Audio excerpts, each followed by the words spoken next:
ये दुनिया का सबसे आइसोलेटेड आइलैंड जहां पर जाना इलीगल है। अमेरिकन मिशनरी ने एंट्री की, इनसे बात करने और यहाँ के कल्चर को समझने की, उसे बेरहमी से मार दिया गया।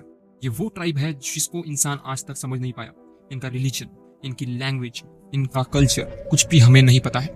और इसकी पॉपुलेशन सिर्फ 150 के अराउंड है। फिर भी ये लोग इतने डेंजरस कैसे है और क्यों इन्हें इतना ज्यादा आइसोलेटेड रखा गया है, क्यों ये प्रोटेक्टेड है बाय इंडियन गवर्नमेंट, सब कुछ जानेंगे आज की वीडियो के अंदर।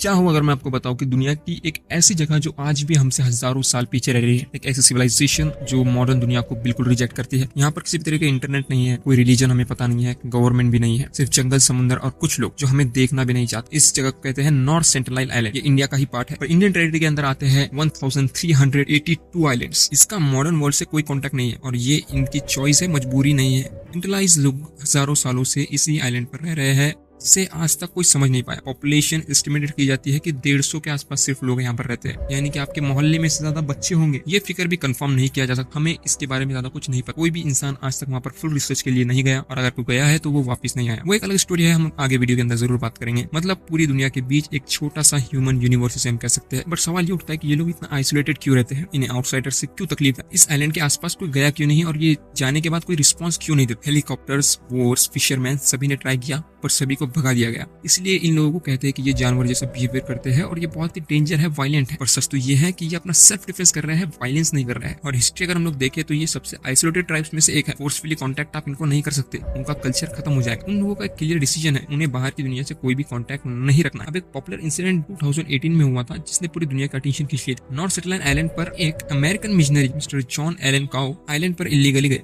गवर्नमेंट ने उनको वार्निंग्स दी, उसके बावजूद उस बात को उन्होंने मानने से इनकार किया और उनकी थिंकिंग ये थी कि इन लोगों को कन्वर्ट करना चाहिए और मॉडर्न सोसाइटी के अंदर इंट्रोड्यूस करना। बट इसका रिजल्ट बहुत ही खराब था, वहां उन्हें मार दिया गया। ये ट्रेजेडी थी बट सरप्राइज नहीं था। ये एक डिसीजन है जिसको हमें रिस्पेक्ट करना चाहिए। इंडिया इस चीज को कैसे रूल करता है, प्रोटेक्ट करता है, क्योंकि ये इंडियन टेरिटरी के अंदर आता है। इंडिया ने नॉर्थ सेंट्रल आइलैंड के अराउंड 5 किलोमीटर का नो एंट्री जोन बनाया हुआ है। इसका रीजन क्या है? तो सबसे पहला रीजन है सेंट्रलाइज लोगों का जो इम्यून सिस्टम है वो मॉडर्न डिजीज से के बहुत अगेंस्ट है और वीक है। नॉर्मल फ्लू भी उनके लिए मास डेथ ला सकता है। इसलिए इंडियन गवर्नमेंट सोच है कि लीव देम अलोन, उन्हें अकेला छोड़ दो। उन्हें किसी तरह की डेवलपमेंट या टूरिज्म की जरूरत नहीं है, उन्हें एजुकेशन की जरूरत। प्रोटेक्शन थ्रू आइसोलेशन इसे कहा जाएगा। बट ऐसी क्या चीजें जो हमें नहीं, क्यों वो ऐसा कर रहे हैं और क्यों वो हमें यहाँ आने नहीं दे रहे हैं? इसका सच तो यही है कि हमें उनके बारे में बहुत कम पता है। उनका रिलीजन क्या है हमें पता नहीं, उनकी स्टोरीज, उनका पास्ट, मोस्टली सब कुछ अननोन ही है। तो जो कुछ भी पता है वो सिर्फ दूर से ऑब्जर्व किया गया है। नॉर्थ सेंट्रल आइलैंड ये हमें याद दिलाता है कि मॉडर्न मैंडेटरी नहीं है। नॉर्थ सेंट्रल आइलैंड दुनिया का सबसे मिस्टीरियस प्लेस नहीं है, लेकिन ये दुनिया का सबसे प्रोटेक्टेड और आइसोलेटेड डिसीजन जरूर माना जा सकता है। और आपके इस आइलैंड पे क्या थॉट्स है कमेंट में जरूर बताएं। और अगर आपको ये वीडियो थोड़ी भी इंफॉर्मेटिव लगी हो या देखने में मजा आया हो तो वीडियो को लाइक करके अपने दोस्तों और फ्रेंड्स, फैमिली के साथ जरूर शेयर करें। और ऐसे ही कमाल की डॉक्यूमेंट्रीज और वीडियोस हम हर हफ्ते लाते रहते हैं, तो चैनल को सब्सक्राइब जरूर करें। Thank you so much.